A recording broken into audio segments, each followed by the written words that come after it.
واللعن على أعدائهم أجمعين من يومنا هذا إلى يوم لقاء الله. أما بعد، قال الله الحكيم في كتابه الكريم: بسم الله الرحمن الرحيم. يا أيها الذين آمنوا ادخلوا في السلم كافة ولا تتبعوا خطوات الشيطان إنه لكم عدو مبين.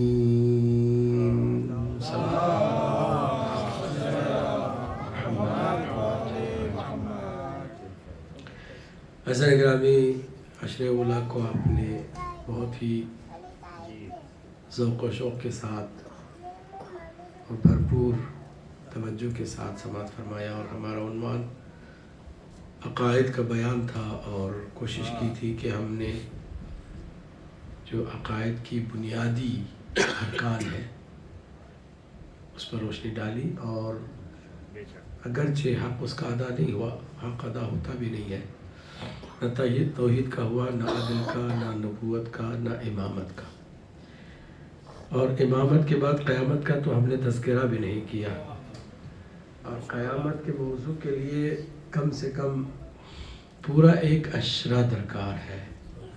موت کیا ہے، سکرات کی منزل کیا ہوتی ہے، قبض روح کیا ہے، کون روح ہمارے جسم سے نکالتا ہے، اس وقت کیا ہوتا ہے، روح جب نکلتی ہے تو کہاں جاتی ہے، وہ مقامات جہاں روحوں کو لے جایا جاتا ہے، پھر برزخ کیا ہے، قبر کی پہلی رات کیا ہے، برزخ کے مراحل کیا ہیں، یہ سارے عناوین ہیں۔ میں آپ کو صرف کیا کہتے ہیں بلٹ پوائنٹس ہیں جو بتا رہا ہوں کہ جس پر بہت زیادہ گفتگو کی ضرورت ہے۔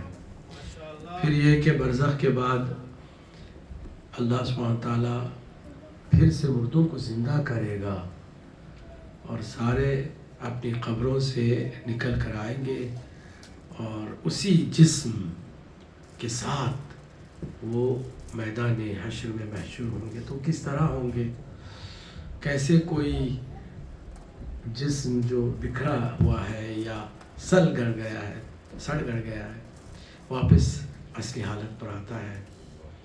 پھر قیامت کا ایک دن 50,000 سال کے برابر، 1 day is equal to 50,000 years۔ وہ ایک دن اتنا لمبا، اور پھر اس کے اندر بھی بہت سارے مراحل ہیں، اور ان مراحل میں 5 سب سے امپورٹنٹ سٹیشنز ہیں۔ There are 5 stations within the day of judgment۔ 5 stations ہیں۔ پلے صراط سے گزرنا ہے، حساب سے دوچار ہونا ہے، پھر حساب کے ساتھ یمین و یسار کا مسئلہ ہے، گواہیوں کو پیش کیا جانے والا ہے، اور چوتھا اسٹیشن ہے شفاعت کا۔ خود شفاعت کیا ہے، اس کے لیے بھی ایک مفصل گفتگو کی ضرورت ہے۔ ہم نے ایک تقریباً 100 صفحوں پر مشتمل کتاب لکھی ہے شفاعت پر بھی اگر کسی کو چاہیے تو مطالعہ کریں، اور بہت تحقیقی، تقریباً ہم طالب علم تھے اس زمانے سے ہم نے اس کو شروع کیا۔ ایک موضوع ہے شفاعت، بہت بڑا موضوع ہے۔ اس کے بعد جو ہے انٹری، either into paradise اور hell۔ ایک صاحب تھے جو ہمیشہ جنت کا تذکرہ کرتے، کسی نے کہا کچھ جہنم کے بارے میں کچھ عرض کریں، کہا جنت کا اس لیے تذکرہ کر رہے ہیں کہ تم تو دیکھنے والے نہیں ہو، تو صرف سن لو، اور جہنم کا اس لیے نہیں کریں کہ تم خود جاؤ گے دیکھ لو گے۔ تو یہ دونوں بہت ہی امپورٹنٹ ہے۔ خود ہیل اینڈ ہیون کا کانسیپٹ تقریباً دنیا کے تمام مذاہب میں پایا جاتا ہے۔ دنیا کا ہر مذہب، حتیٰ سورگ اور نرک جو ہے وہ ہندو کانسیپٹ میں بھی ہے، ہر دنیا کے مذہب میں یہ ہے، مگر جنت اور جہنم کے فیصلے کیسے ہوتے ہیں ہر کوئی اپنے اپنے حساب سے کچھ باتیں کہتا ہے۔ آج میں اگر آپ اجازت دیں تو امامت سے ریلیٹڈ ایک بہت بڑا موضوع ہے جس کو ولایت کہتے ہیں۔ ولایت کو آپ نے بہت سنا ہے، امامت الگ چیز ہے، ولایت بولیے الگ ہے، دو الگ الگ چیزیں ہیں۔ یعنی صاحب ولایت جس کو ولی کہتے ہیں، ہر ولی امام نہیں ہوتا ہے، مگر ہر امام ولی بھی ہوتا ہے۔ یہ ایک اس مقام کو سمجھے۔ ولایت کا مطلب کیا ہے؟ قرآن مجید میں لفظ ولایت اور اس کی جو مشتقات ہے 233 ٹائمز اللہ نے اس کو امپورٹنس دی ہے، 233 ٹائمز۔ اور مزے کی بات یہ ہے کہ ولایت کا جو لفظ ہے ٹھیک 110 مرتبہ قرآن مجید میں آیا ہے۔ گویا اللہ بھی کائنات کے ہر انسان کو سمجھانا چاہتا ہے کہ 110 کا جو فگر ہے وہ ہے کائنات کے مولا کا، اور ہر ولایت اسی کے سرچشمے سے ملتی ہے۔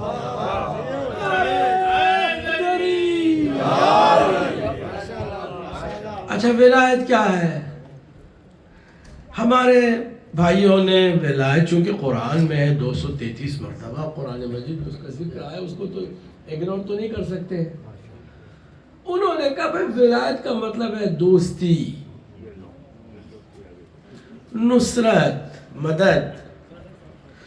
غلط نہیں ہے، ولایت کے تقریباً 70 معنی ہیں، مگر جس معنی میں اللہ نے اپنے لیے ولایت کا حق بیان فرمایا ہے، اسی معنی میں، اسی لہجے میں، اسی انداز میں اپنے رسول کی ولایت کا تذکرہ فرمایا ہے۔ اور جس طرح رسول کی ولایت کے سٹینڈرڈ کو اللہ نے بیان فرمایا ہے، اسی طرح مولا علی کی ولایت کا بھی تذکرہ فرمایا ہے۔ تو معلوم یہ ہوا کہ ولایت اگر عام لوگوں کے لیے استعمال کرو تو شاید دوستی کے معنی میں آئے، نصرت کے معنی میں آئے، مگر جب اللہ کے لیے استعمال ہوتا ہے تو سرپرست کے معنی میں ہے، رسول کے لیے استعمال ہوتا ہے تو سرپرست کے معنی میں ہے۔ اور رسول کے بعد جس نے حالت رکوع میں زکوٰۃ دی،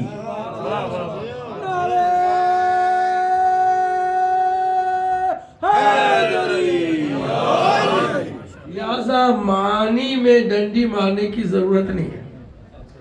کبھی کبھی ہم حارث بن نعمان فہری کی ایک بات کی تعریف بھی کر دیتے ہیں، جہنم میں چلا گیا وہ، مگر ایک اس کی خوبی ہے جو باقی کسی اور میں نہیں تھی۔ اور ہم اگر کوئی واصل جہنم بھی ہو جائے اور اس کے اندر خوبی ہے تو بیان کرتے ہیں، کیونکہ اہل بیت نے ہمیں انصاف کرنا سکھایا ہے۔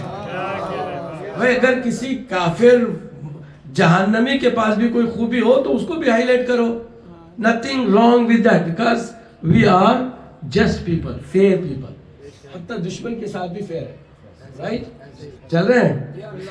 کس بات سے ہم اس کو قابل تعریف سمجھتے ہیں؟ ایک بات سے، کیا؟ کہ اس کو مولا کے معنی میں کوئی ڈاؤٹ نہیں تھا۔ اس نے کبھی یہ نہیں کہا کہ بھائی مولا جو سرکار فرما رہے اس کا معنی دوست ہے، تو کہتا دوست ہے تو کوئی پرابلم نہیں ہے، تو میں کیوں اتنی بڑی مصیبت مول لوں اور چیلنج کر کے عذاب اپنے اوپر لے آؤں؟ وہ نہیں کرتا نا، مگر وہ جانتا ہے، اسی لیے اس نے کہا کہ باقی ساری باتیں ہم برداشت کر لیں گے مگر یہ برداشت نہیں کر سکتے۔ کیا کہا؟ اس نے کہا آپ نے اندیکھے خدا کی عبادت کے لیے کہا، ہم نے عبادت کی۔ آپ نے کہا آپ رسول ہیں، ہم نے اس کو بھی مان لیا۔ آپ نے نماز کے لیے کہا، ہم نے نماز بھی پڑھنا شروع کر دی. آپ نے روزے کے لیے کہا، ہم نے روزہ بھی رکھنا شروع کر دیا. آپ نے کہا حج پہ چلو، ہم چل پڑے. آپ نے کہا زکوٰۃ دو، تو ہم نے اس کو دیا. مگر یہ کیا بات ہوئی کہ آپ علی کو ہم پر حاکم بنا رہے ہیں؟ یہ ہمیں برداشت نہیں ہے. یعنی اس نے بہرحال ولایت کے مفہوم کو اچھی طرح سے سمجھ لیا تھا، اور اس وقت جتنے صحابہ تھے ان کو بھی بات سمجھ میں آئی تھی، ایسا نہیں کہ نہیں آئی تھی. اور اگر نہ ہوتی یہ بات سمجھ میں ان کے تو کبھی مبارکبادی نہ دیتے. مبارکبادی نہیں دینے کا مطلب کیا ہے؟ کہ مبارک ہو آپ دوست ہو گئے، یہ کوئی بات نہیں. یعنی ٹوٹل میں نے ان مجلسوں میں ایک جملہ کہا تھا، اگر کوئی دوست کا معنی لیتا ہے تو اس کا مطلب یہ کہ صحابہ اس وقت دوست بھی نہیں تھے علی کے. کیا علی کے دوست بھی نہیں تھے؟ ایسا تو نہیں ہے نا. تو پھر معلوم یہ ہوا کہ اس نے یہ بات سمجھ رکھی تھی. کچھ لوگوں نے بعد میں اس کو، چونکہ ایک نیا پیرلل انہوں نے ایک سسٹم ثقیفہ سے چلایا تھا، لہٰذا اس کو کسی طرح سے کیا کرنا تھا، لائٹلی لے کے اس کے معنی کو چینج کرنا. قرآن مجید میں ولایت 110 مرتبہ، ولایت واو کے اوپر زبر ہے 2 مرتبہ. ولایت اور ولایت میں فرق بھی ہے. ولایت سرپرستی ہے، حاکمیت ہے، گارڈینشپ ہے، لیڈرشپ ہے، کمانڈرشپ ہے. مگر ولایت میں ٹوٹل حاکمیت ہے، اور وہ صرف اللہ کے ساتھ ہے. اب جو اصل میں ٹوٹل ولایت اللہ سبحانہ و تعالیٰ کو حاصل ہے. صلوات پڑھتے ہیں.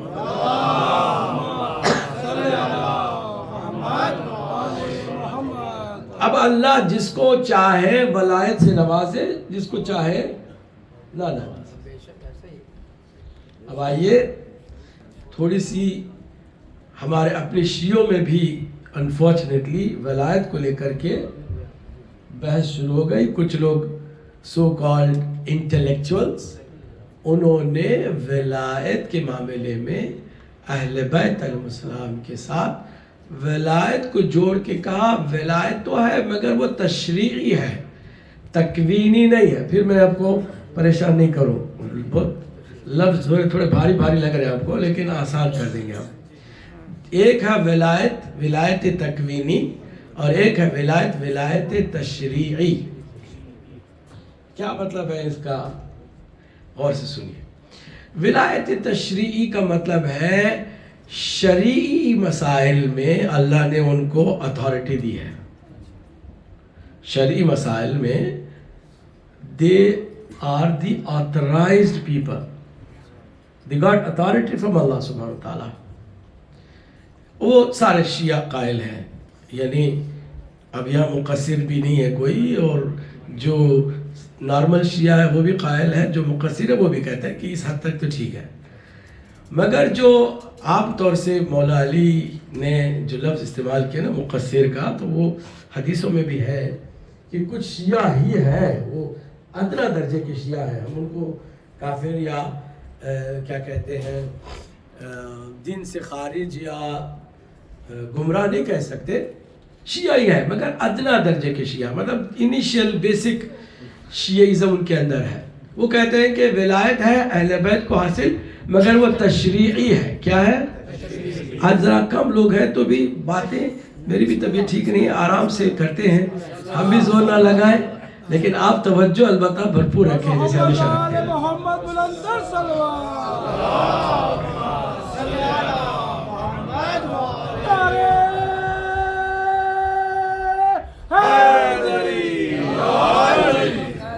تو تشریعی ولایت میں کسی کا اختلاف نہیں ہے، شرعی امور میں آتھرائز ہے، ٹھیک ہے، اتھارٹی ہے. مثلا اگر کسی وقت امام جو ولی ہے اللہ کی طرف سے یہ ڈیسائیڈ کرے کہ حج پہ جانا اس وقت شیعوں کے لیے مناسب نہیں ہے، تو اللہ کے دین کا رکن ہے حج پہ جانا، وہ روک سکتا ہے. No one should go to Hajj. It's my order. And because of that vilayat tashri'i, he has right to do so. Yeah? یا کہے کہ میں اس سال کسی کو بھی خمس دینے کی بات نہیں کرتا, روک دیتا ہوں, کوئی خمس نہ دے اس سال چند مسائل کی وجہ سے. اسے کہتے ہیں تشریعی authority. They got authority to do so. Even واجب کام کو بھی روک سکتے ہیں. ٹھیک ہے. اچھا جناب, اس میں تو کوئی اختلاف نہیں ہے, بلکہ further they extend it even to the مراجع. Even to مراجع. جیسے even مراجع can enjoy this ولایت تشریعی. جیسے ولایت فقیہ ہے, فقیہ کی ولایت ہے, فقیہ بھی کبھی کبھی واجب چیزوں کو روک سکتا ہے. جہاد کا حکم دے سکتا ہے, کسی جگہ پہ حج سے روک سکتا ہے, کسی جگہ پہ جیسے تمباکو کا پورا جو ہے وہاں پر کارخانہ ایران کے اندر لانچ کرنے والے تھے. ایسٹ انڈیا کمپنی بعد میں بنی, پھر انڈیا میں چلے گئے, ورنہ تو بہترین پلیس ان کے لیے مڈل ایسٹ میں ایران تھا. تو ایران میں سارا انتظام ہوا, اور اس وقت کے جو مرجع تھے انہوں نے کہا کہ یہ تو خطرناک, یہاں شیعت کی تباہی کے لیے کارخانہ آ رہا ہے, میں حکم دیتا ہوں کہ آج کے بعد سے for certain time period or for further notice, utilizing tobacco is consuming tobacco is haram. اس کے بعد جو ہے ان کی ساری کوشش ناکام ہوئی, تو انہوں نے پٹارا اٹھا کے کہا یہاں تو نہیں ہو سکتا, چلو انڈیا چلے جاتے ہیں, کیونکہ ساری غربت وہاں ہے, وہاں تو سب کچھ چل سکتا ہے. ٹھیک ہے, ادھر چلے گئے. تو مرجع نے بچایا ایک خطرناک جو دشمن کی کوشش تھی, اس سے مرجع نے بچایا. تو ولایت تشریعی کو ایون دے ایکسٹینڈ ٹو دی مراجع. آلرائٹ. مگر ولایت تکوینی کو لے کے کچھ کہتے ہیں کہ نہ, ولایت تکوینی صرف اللہ کو حاصل ہے, کسی کو نہیں ہے. ولایت تکوینی کا کیا مطلب ہے؟ ولایت تکوینی کا مطلب یہ ہے کہ اللہ نے جو کریشن اپنی کریٹ کی ہے, یہ خلقت اللہ کی جو ہے, جس کو ہم اور آسان کر کے لفظ بتاتا ہوں, کون و مکان جس کو کہتے ہیں, یا دوسرے لفظوں میں کائنات کہتے ہیں. ٹھیک ہے, گیلیکسیز ہے, یہ ساری نظام ہے اللہ کا بنا ہوا ہے. اس میں بھی اللہ نے ان کو تصرف دیا ہے, اس میں بھی اللہ نے ان کو تصرف دیا ہے, یعنی وہ ولایت تکوینی کے مالک ہے.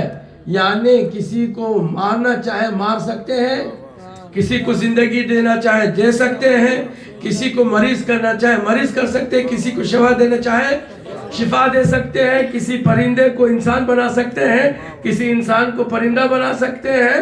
یعنی یہ جو کون و مکان میں اللہ کی یہ جو خلقت ہے, اس میں بھی ان کو تصرف کا حق حاصل ہے. اسے کہتے ولایت تکوینی.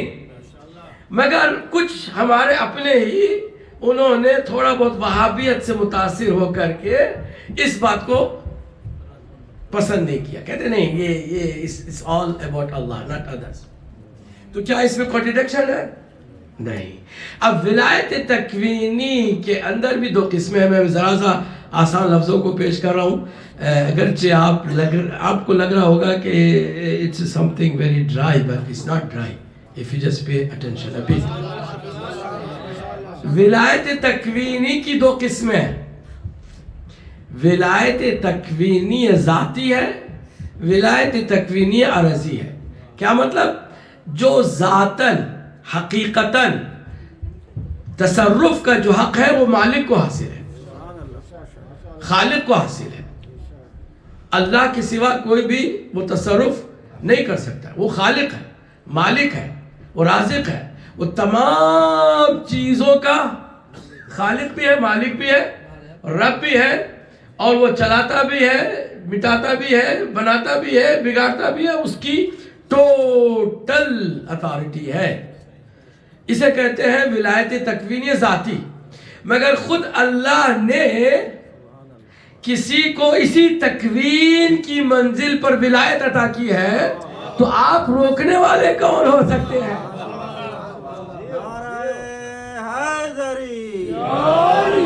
اس کو کہتے ہیں ولایت تکوینی عرضی، یعنی اللہ نے ان کو عطا کیا ہے، خود سے انہوں نے انڈیپینڈنٹلی کوئی تصرف نہ کیا ہے نہ کر سکتے ہیں، اللہ نے دیا ہے.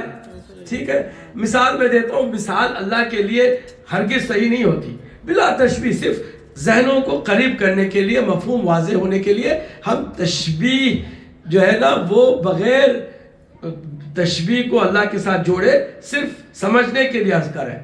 اگر آپ نے گاڑی بنائی، مینوفیکچرر بھی آپ ہیں، اونر بھی آپ ہیں، سب کچھ آپ نے اپنے اختیار میں رکھا ہوا ہے، ٹھیک. مگر آپ خود چاہیں تو دیکھتے ہیں کہ کوالیفائڈ کوئی ڈرائیور ہے جو کہ نہ گاڑی کو نقصان پہنچاتا ہے، نہ غلط چلاتا ہے، نہ اس کا غلط استعمال کرتا ہے، تو آپ چابی اس کو دیتے ہیں کہ وہ گاڑی چلائے. تو کیا وہ جو گاڑی چلا رہا ہے وہ اس کا اصلی مالک ہے؟ بولیے نا، یس نو. نہیں، وہ اصلی مالک تو نہیں ہے، مگر اصلی مالک نے اس کو چابیاں دی ہے. اب یہ اگر چلا رہا ہے تو کسی کو پریشان ہونے کی ضرورت نہیں ہے کہ بھائی جب وہ مالک نہیں تو کیوں چلا رہا ہے. بھائی چلانے کا بھی اختیار مالک نے اسے دیا ہے. اسی طرح اللہ سبحانہ وتعالی ولایت تکوینی کا حقیقی سرچشمہ ہے، منبع ہے، سب کچھ اس کے اختیار میں، مگر اگر وہ کسی کو دیتا ہے تو کسی کو پریشان ہونے کی. صلوات پڑھ دے محمد و آل.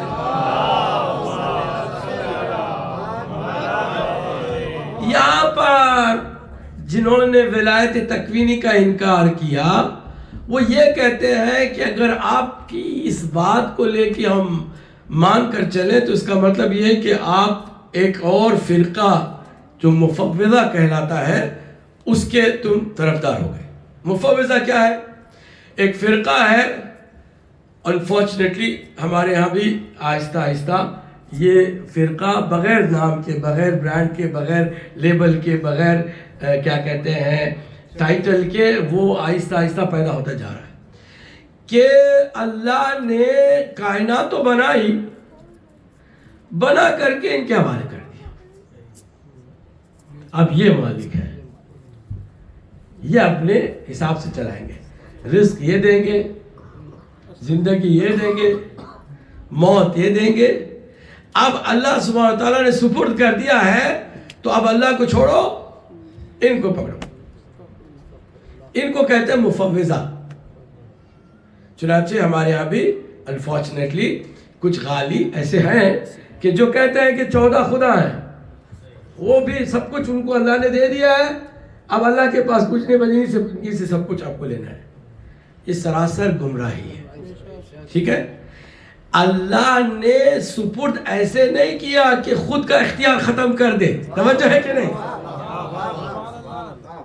اللہ نے اختیار کبھی بھی کسی کو 100% نہیں دیا. سارا کنٹرول اللہ کے پاس ہی ہے. اب اس بات کو سمجھنا ہو تو میرے مولا کا وہ جملہ جو دعائے کمیل میں ہے، فرماتے یا من بیدہی ناصیتی، ہر چیز اللہ نے میرے اختیار میں دی ہے نا. میں اپنی آنکھ، اپنی زبان، اپنے کان، اپنے بدن کے ہر حصے کو استعمال کر سکتا ہوں. گویا مجھے اللہ نے میرے جسم کی ولایت دی ہے کہ نہیں دی ہے؟ توجہ ہے، میرے ہاتھ میں ہے. میں اپنے ہاتھ کاٹوں، جلا دوں، اس کو بچاؤں، چہرہ کیا کروں، آنکھوں کو کیا کروں، میرے اپنے اختیار میں ہے. مگر اختیار میں دے کر کے بھی اللہ نے اپنے اختیار میں باغ ڈور ہماری زندگی کی رکھی ہے. جب چاہے ٹیٹوا دبا دے.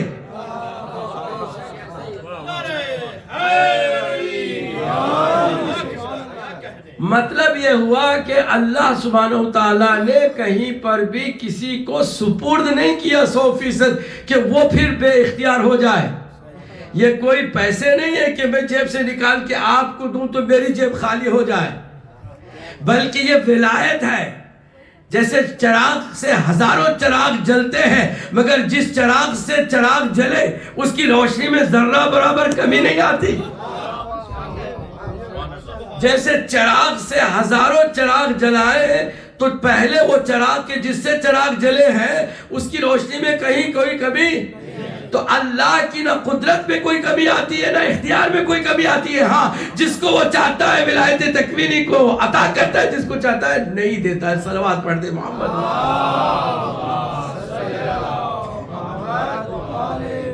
اب تصرف جو ہے کائنات میں، اس کو ایک بہت سمپل قرآنی مثال سے آپ کے سامنے قرآنی مثال ہی کو رکھتے ہیں تاکہ آپ اس کو اچھی طرح سے انجوائے کریں. سورہ کہف ہے، ٹوٹل 6 آیتوں کے اندر واقعہ پورا جو ہے حضرت خضر اور حضرت موسیٰ کا اللہ نے بیان فرمایا ہے. چلیں حضرت خضر اور حضرت موسیٰ علیہ السلام. حضرت موسیٰ علیہ السلام کو یہ کہیں احساس ہوا کہ because I am able to talk to Allah directly, I got the ability of having conversation with Allah without any barrier. تو ایک احساس یہ ہوا کہ کائنات میں شاید مجھ سے بہتر کوئی بندہ نہیں ہے. اللہ کو یہ ادا پسند نہیں ہے کہ اختیار دیتا بھی ہے. کہا تمہیں موسیٰ بہت کچھ سیکھنا ہے. ہم اپنے ایک بندے سے ملاقات کراتے ہیں، کچھ اس سے بھی سیکھنا آپ کو ہے. اب میں قرآن کی آیتوں کو پڑھ کے اس کی تشریح کرتا چلے جاؤں گا، آپ ویسے بھی بور ہو جائیں گے. ذرا جلدی میں اس کا مفہوم آپ کے سامنے رکھتا ہوں. حضرت خضر علیہ السلام سے ملاقات ہوتی ہے. مزے کی بات یہ ہے کہ خضر کو اللہ نے اپنا بندہ کہا اور کہا کہ میں نے اسے اختیار دیا ہے. اپنا بندہ ہے، اختیار دیا ہے. اور لطف کی بات یہ ہے کہ موسیٰ کا نام 136 مرتبہ قرآن مجید میں آیا، خضر کا ایک دفعہ بھی نام نہیں آیا، تاکہ بعد میں مسلمان علی کا نام قرآن میں نہ دے کر کے یہ نہ سمجھیں کہ اگر علی کا وہ مقام ہے تو پھر قرآن میں نام کیوں نہیں ہے. جیسے حضرت موسیٰ کے نام 136 مرتبہ، مگر ان کے استاد کا نام ایک بھی مرتبہ نہیں. صرف رسول اللہ نے فرمایا وہ جو بندہ جس نے حضرت موسیٰ کو تعلیم دی اس کا نام حضرت خضر ہے. سارے مسلمانوں نے مان لیا، مگر علی کو اللہ کے نبی نے دکھایا بھی، سمجھایا بھی، بتایا بھی، اور ہر اعتبار سے علی کو سامنے رکھا، پھر بھی سمجھ میں علی نہیں آیا.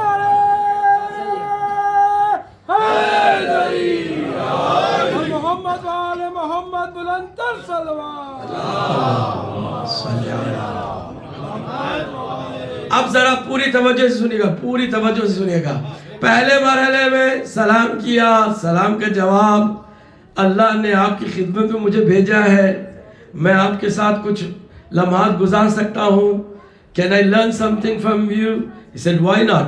But you cannot bear to be with me. برداشت نہیں کر سکو گے. إِنَّكَ لَن تَسْتَعِيَّ مَعِيَ صَبْرًا. برداشت نہیں کر سکو گے. I will try my best. I will be with you. Can you please let me with you? Okay, no problem. Come with me. بٹھا لے کے گئے، کشتی پر بیٹھے، سوراخ کرنا شروع کر دیا. کس نے؟ ارے یہ کیا کر رہے ہیں، کیا کر رہے ہیں؟ کہا کہ لوگوں کو ڈبونا ہے، اور پھر یہ کہ کسی کا مال ہے، اس کی اجازت کے بغیر آپ کو استعمال کرنا نہیں چاہیے. آپ نے کسی کے مال میں تصرف بھی کیا، سوراخ بھی کرنا شروع کر دیا. کہا میں نے کہا تھا نا کہ you cannot tolerate me. Oh sorry, اب پھر دوبارہ نہیں کرتے. کشتی سے اترے، ایک پیارا سا حسین سا 13 یا 14 سال کا لڑکا، سیدھے جاتے اسے قتل کر دیتے. کون قتل کر دیتے؟ پہلے واقعے میں مال میں تصرف ہے، دوسرے واقعے میں جان میں تصرف ہے. کسی کو بات فوراً حضرت موسیٰ اقتلت نفسا زکیہ، ایک بے گناہ انسان کو آپ نے اس طرح مار دیا. کہ میں نے کہا تھا نہیں، بولنا نہیں. کہ نہیں سوری اب نہیں بولوں گا. کہ اگر اب بولے نا تو یہ شاگردی استاد کا قصہ ہی ختم ہو. کوئی بات نہیں. ایک قریے میں گئے، گاؤں میں گئے، بھوک لگ رہی ہے شدید. گاؤں والے بھی ایسے کہ کسی ایک نے بھی نہیں پوچھا مہمان ہیں، پیاسے ہیں، بھوکے ہیں، ان کو کچھ کھانا کھلا دے، پانی پلا دے. ہیں لوگ بڑے بڑے گھر ہوتے ہیں، گھر میں سناٹا سا ہوتا ہے، ویرانی ویرانی ہوتی، کوئی ایک مہمان نہیں آتا. آج بھی ہوتا ہے. سارے گاؤں والوں نے ان کو اگنور کیا. ایسے میں ایک دیوار گر رہی تھی. انہوں نے کہا جلدی جلدی کرو، اس کو ہم دیوار اس کی بنا دیتے. تو حضرت موسیٰ نے کہا بھوکے ہیں، پیاسے ہیں، تھکے ہوئے ہیں، اور لوگ بھی ایسے ہیں، تو ان کی دیوار ہم بنائیں. کم از کم ان سے کہو تو صحیح کہ کچھ کھانا پینا تو دے دیں. یہ کیا بات ہوئی؟ کہا میں نے کہا تھا نہیں. یہ قرآن کی آیت ہے جو میں آپ کو آسانی سے سمپل لینگویج میں ترجمہ کر کے آپ کے سامنے پیش کروں. ایک ایک بات قرآن کی آیت ہے جو میں بتا رہا ہوں، ٹھیک ہے؟ جیسے ہی یاد دلایا حضرت خضر نے کہا ہذا فراق بینی و بینک، اب جدائی ہو گئی.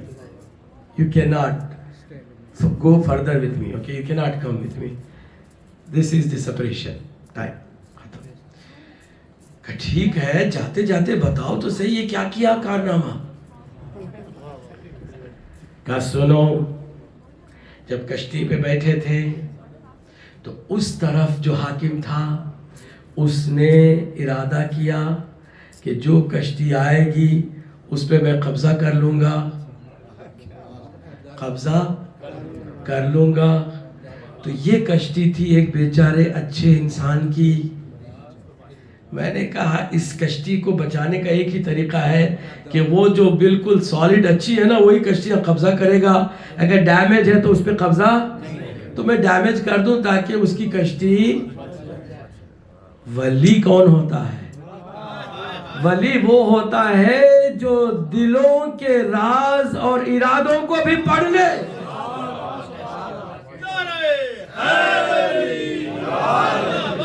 جیسے حضرت خضر کے واقعے میں اللہ نے بتایا کہ انہوں نے کیا کہا کہ اس طرف ہے. پہلے بات تو ہے کہ اس طرف کون ہے، اس کا پھر اس کے دماغ میں کیا ارادہ چل رہا ہے، اور پھر ارادے میں بھی کس چیز کو وہ قبضہ کرنا چاہتا ہے، کس چیز کو نہیں کرنا چاہتا. پھر وہ کشتی بھی کس کی ہے. سارا علم جب تک کہ ولی کو حاصل نہ ہو تب تک کہ یہ ولایت تکوینی ادا نہیں ہوتی. اللہ نے ایک تو مال میں تصرف کو کہا کہ جو میرا ولی ہوگا اسے حق حاصل ہے کہ وہ مال میں بھی تصرف کرے، مگر جب تصرف کرتا ہے تو صاحب مال کا فائدہ ہی فائدہ ہے. جب ہم تصرف کرتے تو نقصان نہیں پہنچاتے. اچھا جناب، وہ تو بات سمجھ میں آئی. بچے کو کیسے قتل کر دیا؟ شریعت کی نگاہ سے جرم سے پہلے کسی کو سزا آپ نہیں دے سکتے. یہی وجہ ہے نا کہ مولا علی نے اس بدبخت سے کہا، شقی ابن شقی سے کہا کہ تم میرے قاتل ہو، تو اس نے تلوار پیش کر دی. مولا اگر میں آپ کی زندگی کو لینے والا قاتل ہوں تو آپ یہ لیجئے تلوار اور مجھے قتل کر دیجئے. تو مولا نے کیا فرمایا؟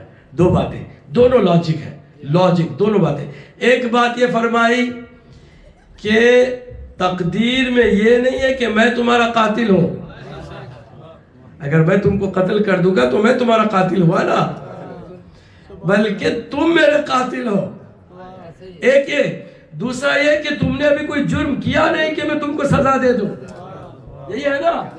تو اب یہ جو حضرت خضر کہہ رہے ہیں کہ میں نے اس بچے کو قتل اس لیے کیا کہ یہ نیک والدین کے لیے آئندہ چل کے بہت بڑا درد سر بننے والا تھا.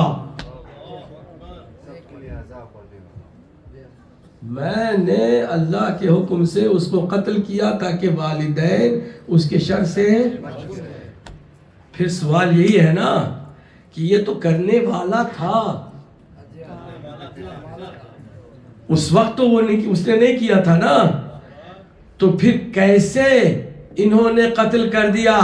جواب، اگر ولایت تشریعی کے اعتبار سے ہو تو جب تک جرم نہ ہو تب تک سزا نہیں ہونی چاہیے، مگر ولایت تکوینی کی جب بات ہوتی ہے تو تصرف کا جسموں پر بھی اللہ کو اختیار ہے، اور پھر اس کو اختیار ہے کہ جس کو ولایت تکوینی اللہ کو. آسانی سے میں ایک مثال دے دوں، اگر آپ کے کسی بھی اس وقت دنیا میں مرنے والے جتنے بھی روح جن کی اللہ سبحانہ وتعالیٰ ان کے جسم سے نکالتا ہے اور ان کو موت دیتا ہے، تو کس جرم میں ان کو موت دیتا ہے؟ نہیں سمجھے سوال؟ آسان کر دیتا ہوں. بچہ مر جاتا ہے، جوان مر جاتا ہے، بوڑھا مر جاتا ہے، ادھیڑ عمر کا مر جاتا ہے، اور ان سب کو جو مارنے والا ہے وہ اسرائیل ہے، اور ان کو آپ کہتے ہیں علیہ السلام. روزانہ اتنے لوگوں کو مرڈر کرتے ہیں، نہیں کیا آج کر رہے ہیں، اتنے لوگوں کو مارتے ہیں پھر بھی علیہ السلام. جواب میں آپ کیا سنتے ہیں؟ یہ سنتے ہیں کہ بابا اللہ نے زندگی دی ہے تو اللہ زندگی لینے کا حق بھی رکھتا ہے، اسی کو ولایت تکوینی کہتے ہیں. اللہ نے پیدا کیا، اللہ کو اختیار ہے کہ جب چاہے جس کو چاہے مار دے. یہاں بات تشریع کی نہیں ہو رہی ہے، تکوین کی ہو رہی ہے. تو پھر ولی خدا جو اللہ کی طرف سے ولایت تکوینی پاتا ہے وہ ہوتا ہے کہ جو انسانوں کے جسم پر بھی تصرف کا حق رکھتا ہے. صلوات پڑھ دے محمد.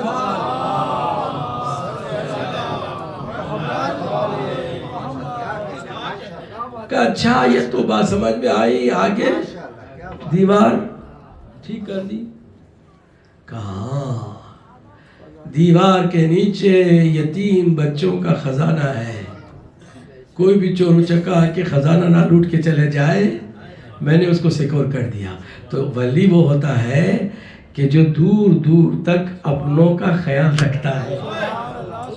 جو ولی ہوتا ہے وہ دور دور تک اپنوں کا خیال رکھتا ہے. بہت ہی تمام گفتگو کا ماحصل جملہ آپ کے سامنے رکھ رہا ہوں. یہ سارے واقعے میں جو قرآن میں ہے، سورہ کہف کے اندر ہے، حضرت خضر کسی کے سامنے دکھائی نہیں دے رہے تھے، صرف ایک کو نظر آ رہے تھے، وہ تھے حضرت موسیٰ. اگر لوگوں کے سامنے کشتی میں سوراخ کرتے تو لوگ ان کو پکڑ کے وہیں مار دیتے. نہیں کیا آج کر رہے؟ اگر لوگوں کے سامنے کسی بچے کو قتل کرتے تو لوگ پکڑ کے کہتے یہ تو کلر ہے، یہ تو مرڈرر ہے، اس کو حضرت خضر کو مار دیتے. لوگوں کے سامنے حضرت خضر ظاہر نہیں ہوئے. مطلب کیا ہے؟ اللہ یہ فرما رہا ہے کہ جب ہم کسی کو ولایت عطا کرتے ہیں تو ولی کبھی کسی کے سامنے دکھائی نہیں دیتا ہے، مگر وہ کام کرتا ہے جو ہم کو پسند ہے. جب کبھی کسی آخری زمانے میں ہمارے امام کو دیکھو جو تمہیں نظر نہیں آتے تو پریشان نہ ہونا، وہ اپنا کام اچھی طرح سے کرتے رہتے ہیں اور ہمیں اس کی خبر نہیں ہوتی. امام زمانہ بلندتر صلوات.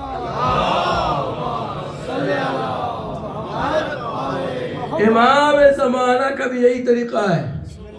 پتہ نہیں کب دشمن کی گردن وہ مروڑ دے، اس کو پتہ بھی نہ چلے. کب کس کے بیڑے کو غرق کر دے پتہ ہی نہ چلے. ابھی حال میں ہی اس نے یاد دلایا تھا، بس میں بھیجا تھا، تم لوگوں نے غلط سوچا تھا کہ شاید کوئی ڈیوائن سپورٹ تھی ایران کے لیے. اس نے ابھی انکار کیا نا، دیکھو ہم گئے مار کے آ گئے. تم نے کس کو مارا ہے؟ وہ پہلے سے انتظام کر لیا تھا انہوں نے. ابھی تم سمجھ رہے ہو کہ تم نے کوئی کمال کر دیا. کمال نہیں. اگر واقعی نقصان پہنچانا چاہتا تو زمانے کا امام بھی ہے, وہ کبھی کسی کو دکھائی نہیں دیتا, مگر کام ایسا کرتا ہے کہ ہر فرعون رسوا ہو کے رہ جاتا ہے. یا ایک صلوات تو بنتی تھی. آپ میں واپس آتا ہوں. یہ ولایت ہے جس کو ولایت تکوینی کہا جاتا ہے. جو اس کے منکر ہیں اپنے بھی, وہ کیا کہتے ہیں کہ جناب ایسا نہیں ہے, وہ دعا کرتے ہیں. اگر کسی کو فرض کرے مارنا بھی ہے تو وہ دعا کرتے, پڑھ دے گا اس کو مار دے, تو وہ اس طرح دعا قبول ہو جاتی ہے, خود نہیں مارتے. ٹھیک, اس سے پہلے بھی میں نے بتایا. میں ان کی خدمت میں عرض کر رہا ہوں کہ کچھ ایسے واقعات ہیں آپ دعا کا اس کے ساتھ کوئی جوڑ پیدا ہی نہیں کر سکتے, کوئی ایکسکیوز دعا کا بنا ہی نہیں سکتے آپ. مثال دے رہا ہوں. ایک شخص آتا ہے چھٹے امام کی خدمت میں, واقعہ سب کو پتا ہے مگر میں صرف ٹچ دے رہا ہوں ولایت تکوینی کو سمجھنے کے لیے. ولایت تکوینی ذہن میں ہے نا, ولایت تکوینی کو سمجھنے کے لیے مثال دے رہا ہوں. ایک شخص آتا ہے چھٹے امام کی خدمت میں, سلام کرتا ہے. سلام کرنے کے بعد کہتا ہے کہ میں آپ کا بہت بہت بہت چاہنے والا ہوں, I'm a big fan of you. اچھا, تنور میں چلے جاؤ. سنا ہے نا.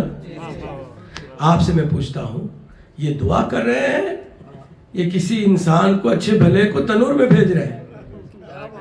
اور اگر بھیج رہے تو کس حق سے بھیج رہے ہیں؟ اس نے کوئی گناہ کیا تھا بتائیے, اس نے کوئی غلط کام کیا تھا, اس نے کوئی جرم کیا تھا؟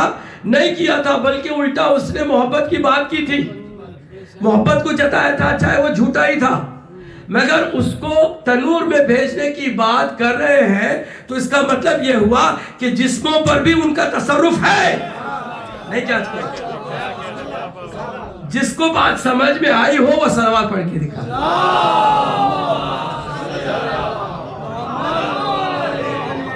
اگر امام یہ کہہ رہے ہیں کسی آدمی سے کہ جو آیا ہے کہہ رہا میں آپ کا بگ فین آف یو, تو وہ کہہ رہے سیدھے تم تنور میں چلے جاؤ, تو اس کا مطلب یہ ہوا کہ جسموں پر ان کو تصرف کا حق حاصل ہے. اسی کو کہتے ہیں ولایت تکوینی. اب وہ بھی بہت چالاک تھا, کہتا ہے مولا مذاق کر رہے آپ. کیوں بھائی؟ ابھی میرے الفاظ ہیں, دیکھیے چالاکی ہم بھی کرتے نا ایسے, چلے آپ کی دشمن میں کیوں جاؤں, بیٹھ جاؤ. بٹھا دیے نا. پھر ایک شخص آیا, سلام کیا, امام نے سلام کا جواب دیا, کہا سیدھے تنور میں چلے جاؤ. اس نے جوتے تک نہیں اتارے, پوچھا بھی نہیں کیوں.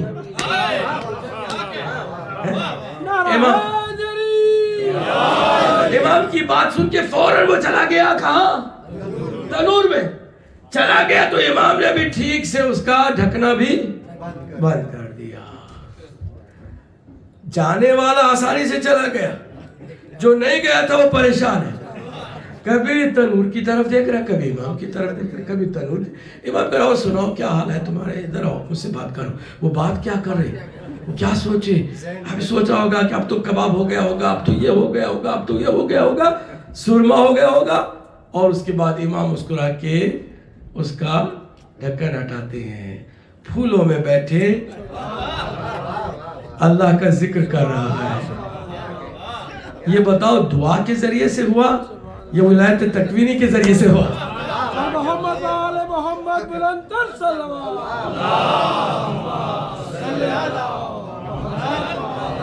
بتاؤ یہ ولایت تکوینی ہے یا خالی دعا ہے؟ دعا ایسے ہوتی ہے کسی انسان کو جو بے گناہ ہے سیدھے سیدھے, اور یہ تو آنے والا دوسرا تو اور بھی زیادہ چاہنے والا تھا, تنور میں بھیج دینے کا کیا مطلب ہے؟ بتانا یہ چاہتے ہیں کہ جیسے ہم جسموں پر تمہارے روح اموال پہ تصرف کر سکتے ہیں, ویسے تمہارے جسموں پہ بھی ہمارا تصرف ہے. ہم چاہے تو تمہیں مار دیں, چاہے تو ہم زندگی دے دیں. ٹھیک ہے, تو یہ وہ ولایت تکوینی ہے جو معصومین کو اللہ سبحانہ وتعالیٰ نے عطا فرمایا. سوال میں نے جیسے کہ شروع میں عرض کیا, ہر ولایت والا امام نہیں ہوتا, مگر 12 کے 12 امام ولی بھی ہیں, ان کو ولایت تکوینی اللہ سبحانہ وتعالیٰ نے عطا بھی فرمائی ہے. پلس شہزادی کونین کو بھی اللہ نے ولایت تکوینی سے مالا مال فرمایا ہے.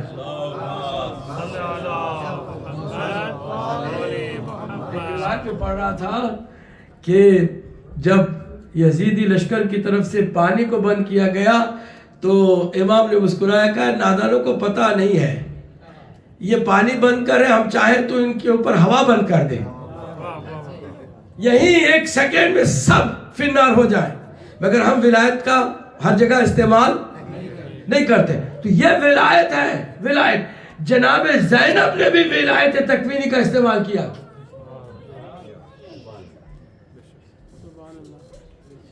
اور یہ منزل وہ منزل ہے کہ اس کربلا کی شام غریبہ کے بعد ساری ذمہ داری جس بی بی کے سر آئی، جو بیک وقت حسین بھی بن گئی تھی، عباس بھی بن گئی تھی، زہرا کا بھی رول ادا کر رہی ہے، بابا علی کا بھی رول ادا کر رہی ہے، بھائی حسین کا بھی رول ادا کر رہی ہے. اکیلی بی بی ہے. کمال کی ولایت اللہ نے بی بی کو عطا کر دی تھی. اور یہ جو ولایت کی میں بات کر رہا ہوں نا، حتیٰ ایک وہابی رائٹر نے اس کو مانا ہے کہ بی بی 11 محرم کو ظالموں نے کہا ہم سب کو اسیر کر کے یہاں سے لے جائیں گے. یہ بات سب سے پہلے میں نے جو سنی آیت اللہ جوادی عمولی سے، وہ فرماتے ہیں کہ یہ جو تم نے سورہ احزاب کی آیت پڑھی ہے نا، آیت تطہیر، کہ رجس ان سے دور رہتا ہے، اس کو اگر تم نے عملی طور پر دیکھنا ہے تو 11 محرم کی صبح کو دیکھو. کسی ملعون کی جرات نہیں تھی کہ کسی بی بی کے جسم پر ہاتھ اپنا لے جائے. یہ ولایت کا تصرف تھا. کسی کو ہمت نہیں ہو سکی.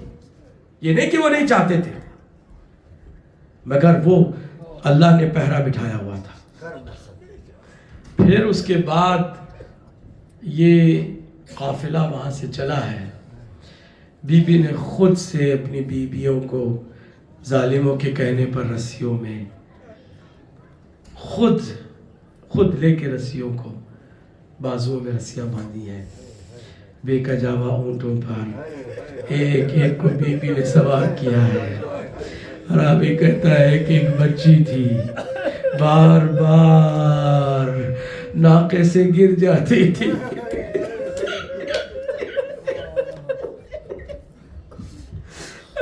اللہ بار بار ناقے سے گرتی تھی. راستے کو روکنا پڑتا تھا، سفر کو روکنا پڑتا تھا تاکہ اس بچے کو پھر سے لے کے آگے ساتھ سفر میں رکھا جائے. مگر ایک ملعون نے کہا کہ میں ایسی ترکیب کروں گا کہ اس کے بعد بچی کبھی نہیں گرے گی.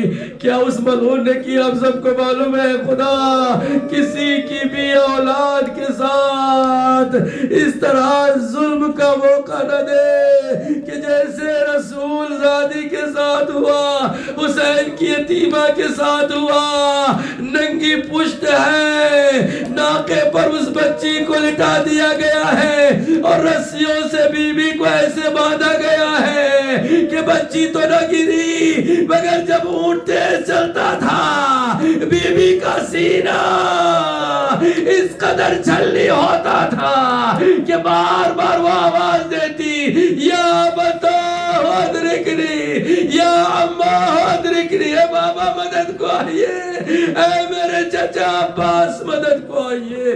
عزادارو، یہ قافلہ کوفہ پہنچ گیا ہے.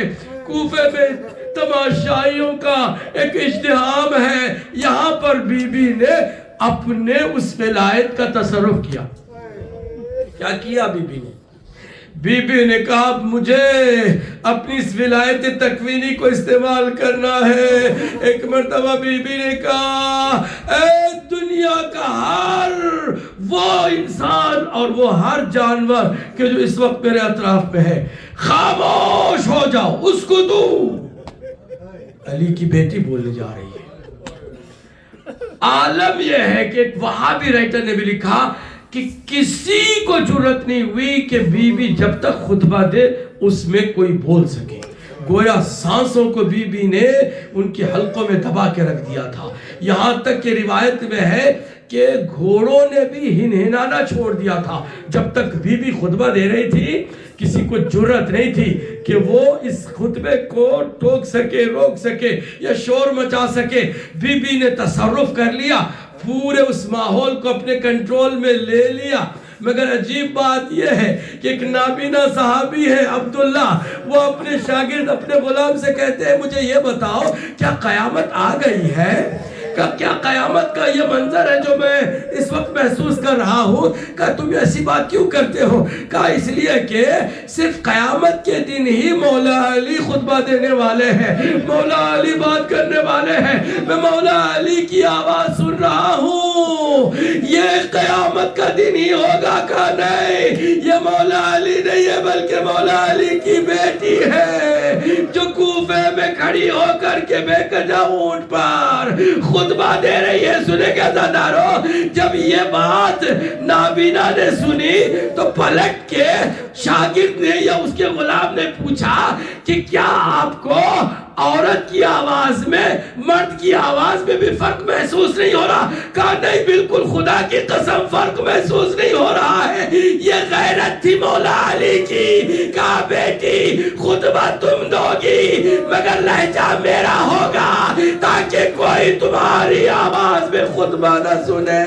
میں کہوں گا مولا آپ نے تو آواز کے پردے کو بھی بچا لیا, مگر کب تک ایسا ہوتا؟ ایک ویسا بھی وقت آیا ظالم تخت پہ بیٹھا ہے اور بی بی پر ظلم و ستم کا سیعلم الذین ظلموا ای منقلب ینقلبون. ماتا محسائی